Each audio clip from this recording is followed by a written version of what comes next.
what happened momiyo maybe Tony nomaki.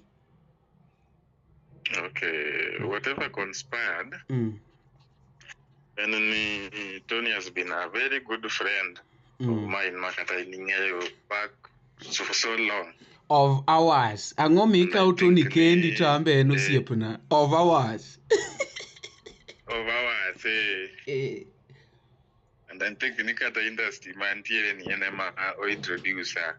Actually, yes, yeah. So it's somebody I hold high regards towards. Yeah. Koro, lately, Tony Okosebedo Mofai, Tony have been going through a lot of challenges. He told me. Koro, one kaka Jokmano Aseti Okode Mosebedo Kode very close. Yeah. We came up with an idea of finding a way of helping him, maybe through sourcing funds from friends and any other well-wisher. To revive. To revive him, his music career. Yeah. Yeah, koro nitiere gike moko mane omako bedo detained somewhere. Nikech over depth of around 35,000, if I'm not wrong. Yeah. Yeah, koro I called Felix. Fellow, don't you know Fellow? Yeah, I know Fellow. Tashia gini kwa yeta kone ni ba. Wasebedo siepe to Tony bendo se konyowa. Koro we can also help him sama. Oyodo tabu kama by timo wantu inegosiepe angosiepe Tony be negosiepe okware ujoge to aket gi kamona chiel to nyisi kama ngama chunye ler nyalo konyo donge. Yes. Yeah, so we did that and I created a WhatsApp group, a wall. Tony make an official communication. All these things we were doing with his knowledge indication yes. This is what we want to do in Godo Sawa ko say okay in go maber. Wachani en go sawa. Yeah. Yeah, koro we reached a few people wachako solo. Koro contributions ne bile number na. Yes. I was the treasurer. Yeah. Koro after some time people started sending money and then I was updating through the wall to go to the update so that other people can also see and obedo gima transparent. And give honesty. Yes. Koro it reached a point I had been sent 33,000. Yeah, out of this 33, there was a day Tony reached out. Yes. To kuna ninyo cha endala.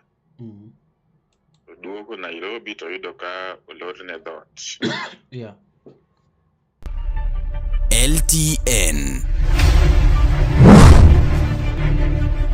Luo Trending Nation.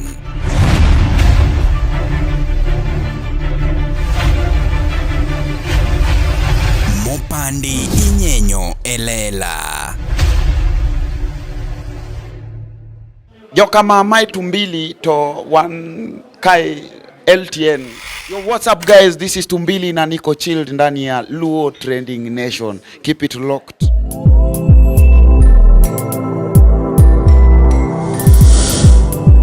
LTN Luo Trending Nation.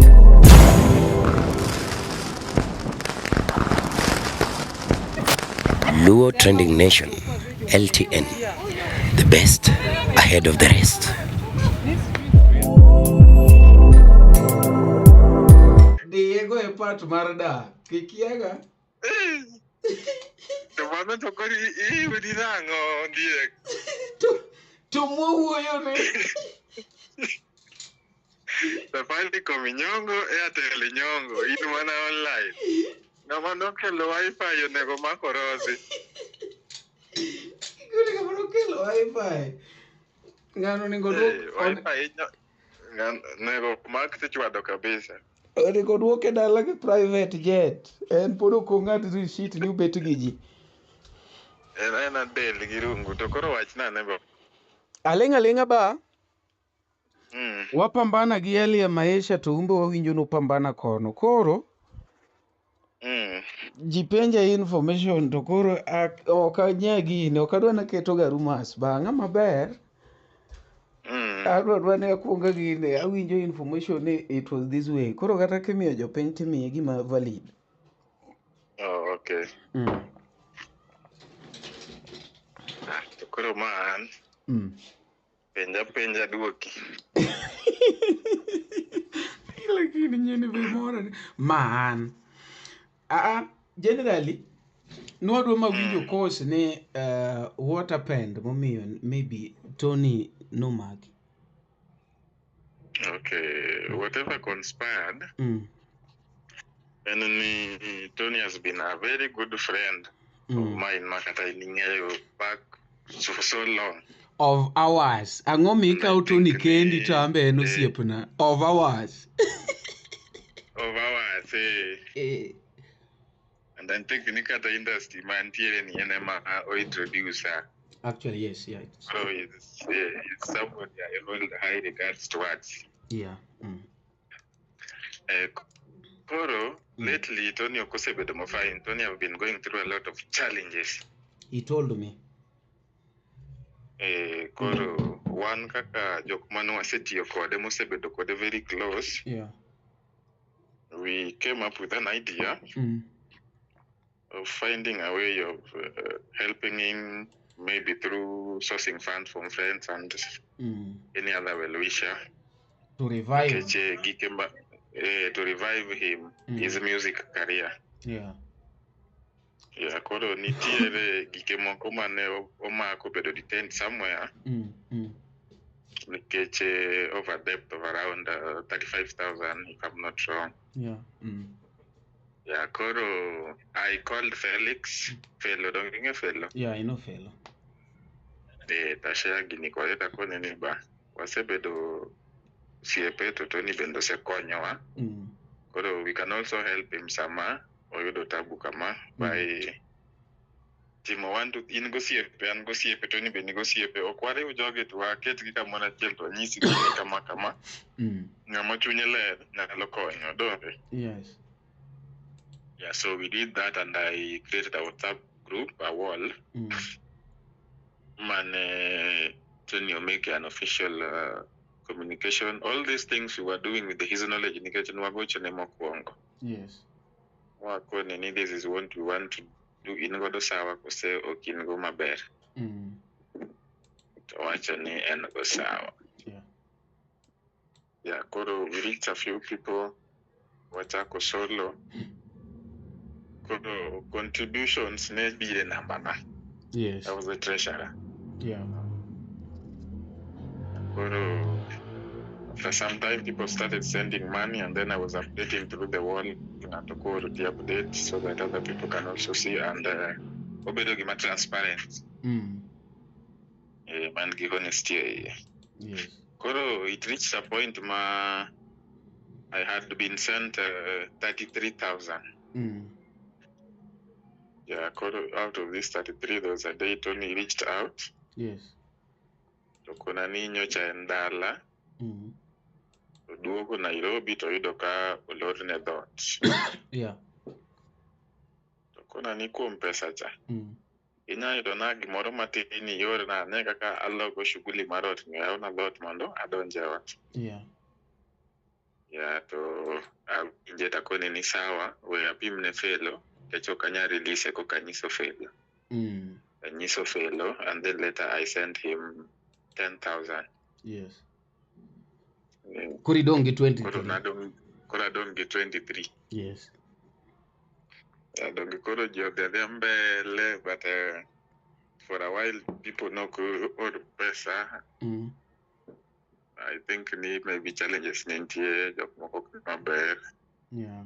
Koro bange no to tieko gimoro 1.5 a week. Yes.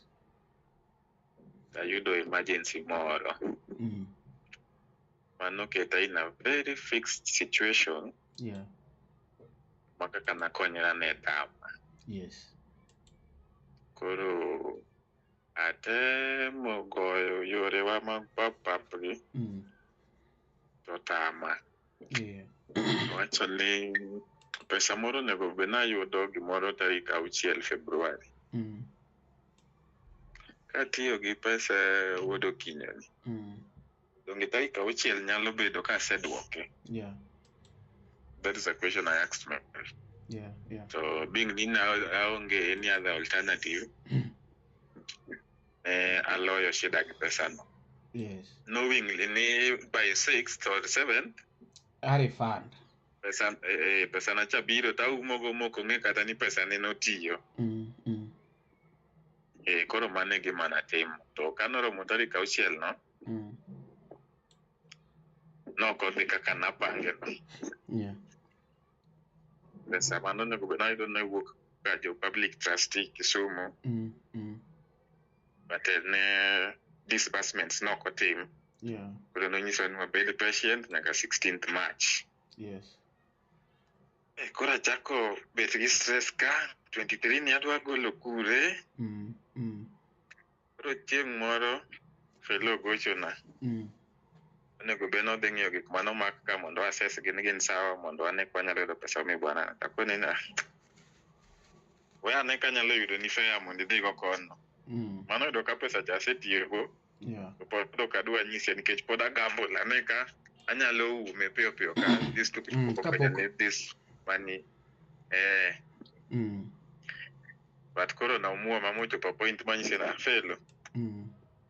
Nyocho dhi ya koro tomorrow tatiyo gi pesa cha. Koro atema matek mondo aduok pesa ni. Yeah. Mondo kik keth good reputation masebet go kindi kata gi Tony. Yes. Koro na promise date moro ka. Date no. Pesa man nayudo. Ne this magata ka kidwa oro ne ng'ato siling 4,000 akia 4,500. To ng'ato dwaro kuomi 23,000 wi kuota. Yeah. Koro nokatimo kamano. Koro bang'e no Tony otexta mabende koro chuna nanyise na ndie gicha nakonyra go. But yena achapni eka mondo aumni go. Ane kaka team, yes. Koro apani nen gi agency. And then kaka ne a promise nani tarik 6 no. Mabende ne okodhi kaka maber. Koro I think they lost trust. Yeah. Koro being ni fellow to is a personal friend, and I think fellow en free biro ga odawa go mbaka nini. Koro mimi I didn't know ni they have reported the issue to the police. Yeah.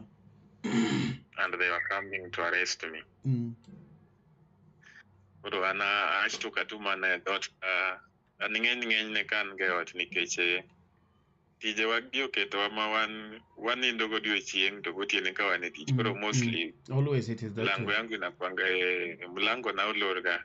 I'm more productive at night than at daytime. Koro I had people knocking at the door. I wasn't expecting someone. Kecha bet not expecting ato angenipigia, so I ignored. Koro nikasikia imepersist. Yeah. Koro kawuok ni taido ka somebody ma ok climb o meno dirisha na. In an attempt kufungua dirisha. Yes. So nikauliza ni nani, akaniambia ni mimi. Ndiye alikuwa anataka kuona. Nikamuuliza, are you sure community you are doing the right thing? So kunyisa ni wewe toka. Abende ga kunyisa ne ndiye ma. So I thought. Yeah. So after kufungua mlango tuka have discussion kama 10. Kumbe alikuwa ni polisi, akaniambia we are here. Nakuja kuchukua pesa yao kijana, kuna hiyo pesa umpe sahi, kama una tuende station. You understand? Nikamwambia right now I'm not in a position to raise 23,000. Yeah. but I love this to be done in a very good way. Mok chwanya tok chwany Tony, and then bende watime yo moro ma waluwo chik. Mok wo pressa bende okahinyo the other party. Yeah. So we went to the station. Kufika station, I went to the station with an aim of going to have a formal agreement. Yes. Something written down on a paper, yes. Yeah. But unfortunately, nikifika huko, nikarushwa ndani. Yeah, instead of maybe mondondek gi. Yeah. Nikarushwa ndani, nikachukuliwa simu, everything, so I couldn't communicate to anyone. Nobody alijua nimeshikwa apart from Tony and a few neighbors wenye waliona nikiingizwa kwa gari. Yeah, so later banga is when I raised an alarm, nikasema I've been here, nimelala hapa. Nobody where I work, none of my relatives know nimeshikwa. Simu naweza nisaidia simu, I make communication, niseme I've been arrested. Yes. And likimwami omaka and makama. Yeah, they ignored, and then later usiku when police moro ya simu. Eka chako communicates. That is how I managed to kutoka. Kuro which don't much, but that is how things went. That is the basis of what happened. Yes, that is the basic information meant here. Okay. And again, Kuro, people are really inquiring from me, and I'm like, I onge gi information, and okanya keto gimoro ma kake wacho ni ke chingeni koro sama jothumo otimore kamano, it is gin gik mang'eny ma involve mara gilaro nyako moro mara olal gi pesa ne. There are a lot of things, and sometimes and again asebede feel ni nitie samoro moseusa ga negative chien kacha ma ena negativity bwana gik moko itimo bwana ba imbi ng'ang'ani bwana ma to miriambo but odhi miriambo no manga mikoro bwana kwa nyithindo bwana yae bwana ikoni agi notimore kama kwa nyithindo bwana. But I thank God Nikuru, I believe that you solve everything. Kataka kuri solve from outside. Bwana maiye kono rach bwana. Iye kacha rach. Yeah, we had an agreement, but I had to pay a commitment fee. Yeah. And then I also had to process my cash bail. Oh, sorry. Yeah, Kuro.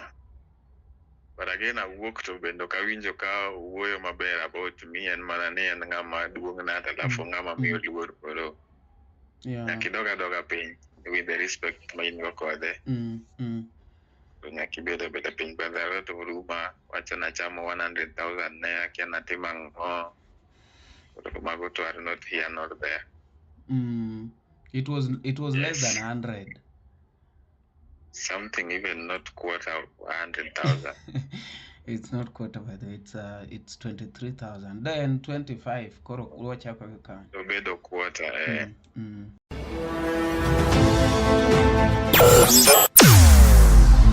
Weche mopondo, weche mopandi, inyenyo elela. Kineno kokuo kuomi matiende ni onge. Isebe. Ne sigana mamulongimani, sigandi joluo. Joajawa Jothum mokwongo kapok waduogo kuom joangla ong'eane life mar jothum gi familia margi ineno. Luo Trending Nation ni ong'ala manyime mar gundo ni wechegi kaka gitimore kod ng'ama otimo gi maonge deo wang'. Ochiem to chiem mariek nikech be samoro tudri kodwa seche duto, ndalo duto, kinde duto e tong wang' mbui mar YouTube, TikTok, Facebook mondo yudu wechegi kamora mora maintie mana kar bedo. Kete mana kai. Kete mana kokidwa kete ka to bro keti gi thuon. Luo Trending Nation, LTN. The best ahead of the rest.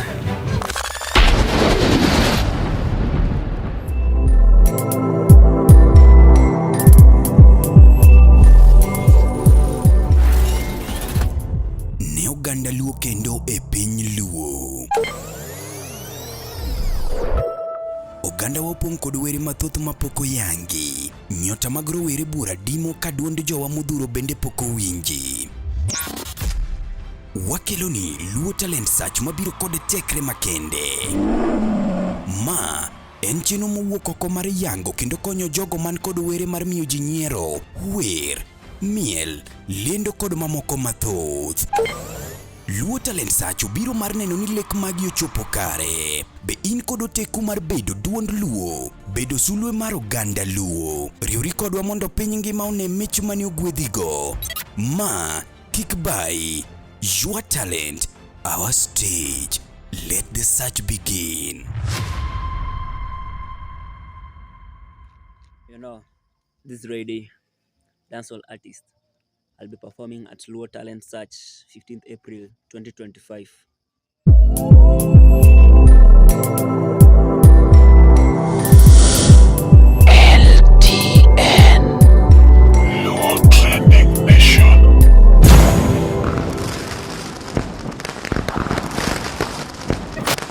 Luo Trending Nation, LTN, the best ahead of the rest.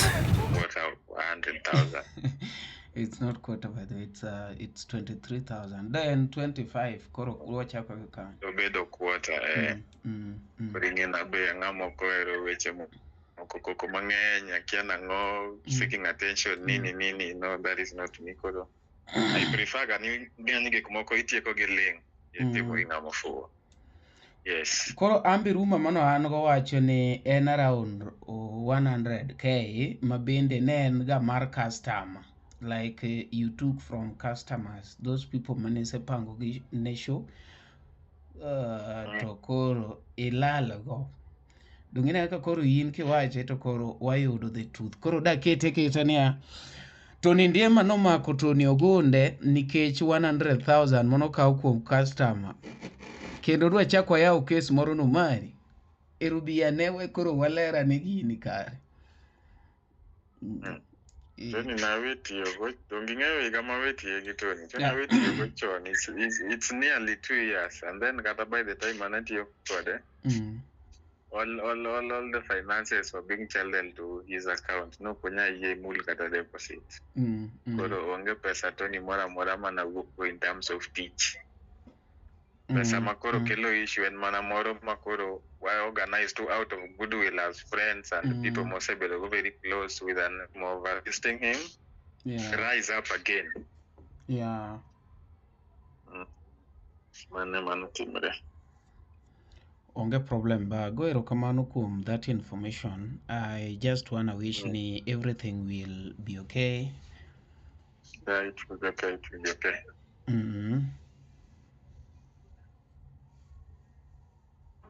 Makoro giketo gen kama koro ging'awe miyan. Don't kore momineno ka wantiere so people will know ni ok en 100k be nok en pesa customer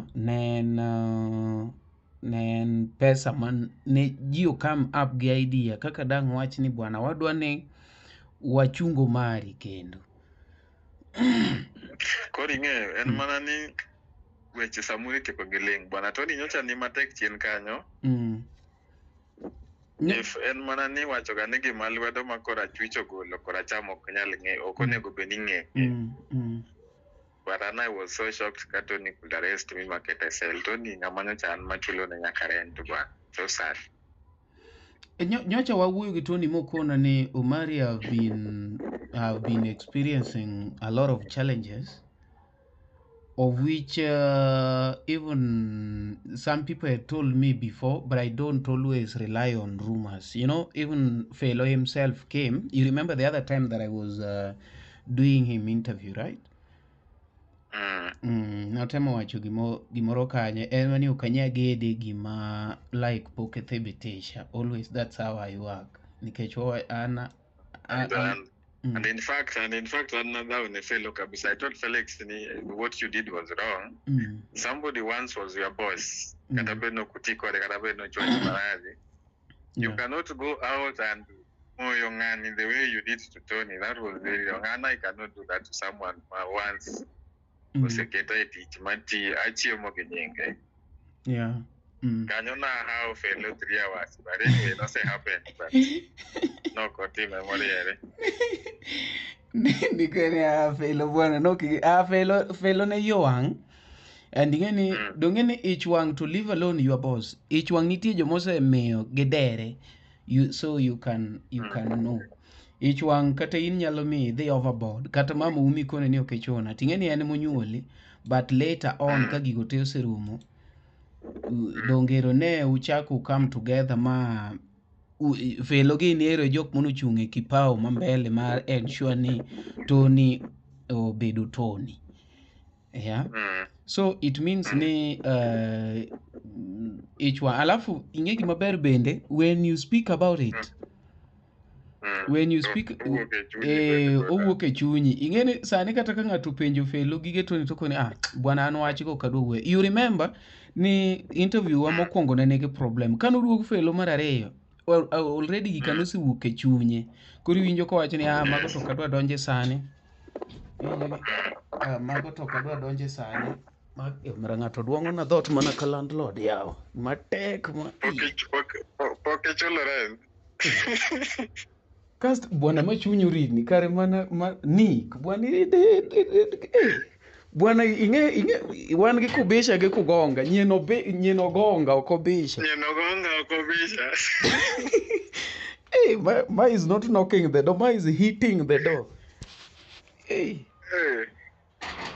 Koro these things ko wachi gi to giwuok ga ma iyudo ni ng'ato kosewuoyo kata ka koro ng'ama chielo penje gino ok en comfortable mar nuoyo iwinjo nikech already nosewachi gi chowuok e chunye.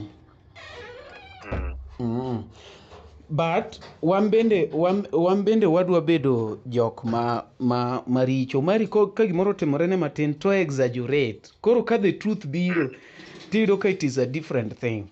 But the only thing that I love with you, and kata nwachwanyore gi Tony, but I could still appreciate steps mokalo kod. I don't know whether you've been following my interviews. I'll always say, yes, Tony, nyaki appreciate kosa to timore makata mama wichwanyorigo. But the fact that ni en mama u to remain, ne Tony to mama u. Tony to nitiere step mokalo kodi. Koro mama u kata ya nyimo wangi kata gia seed. But the fact ni en mama will still. But na mama we. Koro mane gima ka wanyalo embrace gine this industry kaka itimo. It is a very good thing. To ng'ato be wacha ni yawa kaka an nawacho mani wan gimo nochwanyo gi Tony nok en 10,000 ne en 200 mawuok kadhi got.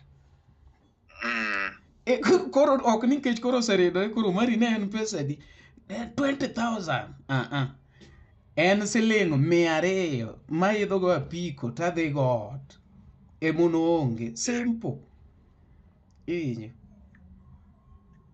but mane en ndiek ero kamana an koro aseyudo koro kata ka wuoyo gi jopiny tang'eyo gima wacho. Jopiny dwa ni wach kod gang'o. Jopiny dwa ne mopandu wanyenye lela nyaka wach ni ogunde no maki to kata kamano to koro en oko. They want to confirm from LTN. Ingeni LTN ma kapok obedo confirmed mano kare no komaki. At least but I was for an idea, but I was for an idea.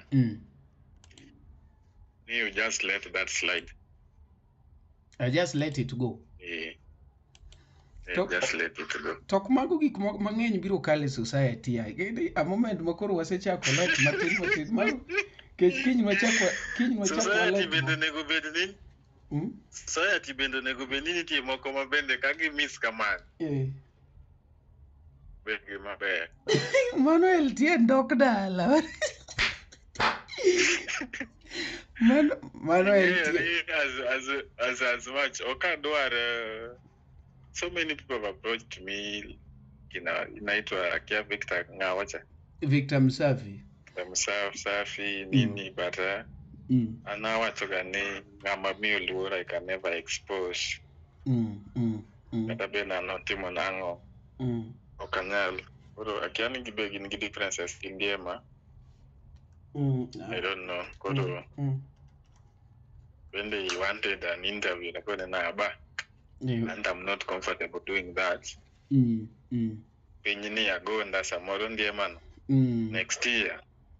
Koro en makendo en tajiri na. Chake dok kon. Chaka dok kon koro. But one generally, and generally, let me not talk of and generally, I don't take sides. I'll just say something the way it is, and I don't celebrate someone's downfall. Bwana Ogonde bwana, ine manet ni rumo kosomara ode.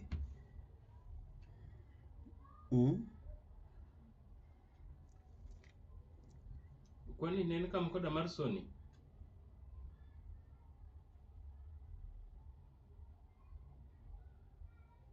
Ogonde net mara the nyakura mo kaka kiwinjo kanyo no endo. Ogonde where you are going to get this thing right. Net na olal kanyo kane podwane conversation gi Ogonde. What I'm trying to say, I don't celebrate someone's downfall, but I always put it the way it is. Mane momeo I'll always put mabera keto maraj be waketo. Okwadon wapas gik moko mag gik motimore makasto bang'e to wawacho ni gini notimore nokogol ma notimore. Kata kamano nyakore mogepa ni winjo kaka en, and what I would urge society ngata manoko kanyo, let us learn to say things the way it is. Makata kopo no wuok an gik mawacho ga podo tenore, asewacho gi not less than 4 years. Podabo wacho gik mako komo Victor notimo na, and somebody will say be okabiloko katwarom gi kokomo because they are the truth. Podabo wacho gik mono pogo gi Tony Ndiema nikech ang'eyo maber kabisa ni an korka kora ni an very clean, and that's why we still talk with Tony Ndiema to date and any other person outside there. Weuru medo weche like those people una wacho ni ati kaka jogi kaka Ogunde kona ni sani kore wacho ni no chamo 100k no wacho 23k kore yudo ka difference bede, and truth samoro commit gaenya but to last long. I think that is what has kept me through the industry, because I've not been accepted by several people hapa nung'eyo, but nikech adieri they still find themselves sliding in my box, you know, because it is the truth. So however much they hate me, at a given point they will say that this boy is speaking the truth. So you keep it here. It is LTN, Luo Trending Nation. We are still following Cindy's case. Kuma iwacho ni ati osolo ne jagwengi okwatne mano bwadhi gadhia kanyo wan ga wana kanyo. We are still following case mar Movin Freeman. Bende jomoko wacho no wuondore, jomoko bende, you know. So we are still following, but eventually just know ni LTN to biro kete kaka en judgment inyalo keto kendi, wan watangoni, we listen, we don't judge. Medketi mana kama iluongo ni Umari Nashu mari cheno jambo ne mbele chene mineno mbele mingongongongongo ingongongongongo ingondobuka paro maricho yae nyithindo neno LTN. Of course, to my amazing people, my name is Edgo Dhiambo and I am a freelance journalist from Nairobi, Kenya. Hakikisha kama unapata kutune in ndani ya LTN, that is Luo Trending Nation. Hapa, this is the home of all supportive channel ambao so far imepata kuwa kwenye industry, and so far inafanya vyema sana, imekuwa ikipromote sana wasanii kutoka the Luo land, that is called the Luo Nation, wanapata kuchipuka kutoka kwa channel kama hii. Guys, hakikisha kama unapata kusubscribe, bonyeza alama ya subscribe ufike 100k subscribers. Kazi safi sana hapo, chapa kazi.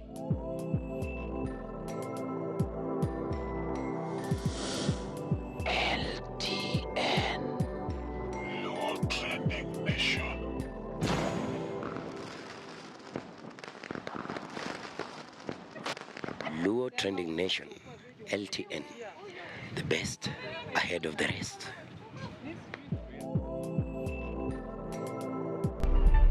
LTN, Luo Trending Nation.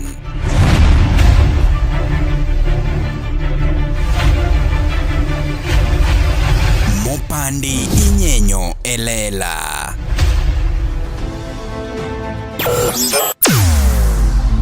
Weche mopondo, weche mopandi, inyenyo elela.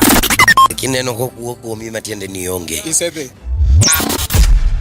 Ne sigana mamulo ngimani, sigand joluo, joajawa. Jothum mokwongo kapok waduogo kuom joangla. Ong'eane life mar jothum gi familia margi. Ineno. Luo Trending Nation ni ong'ala manyime mar gundho ni wechegi kaka gitimore kod ng'ama otimogi maonge deo wang'. Ochiem to chiem mariek nikech be samoro.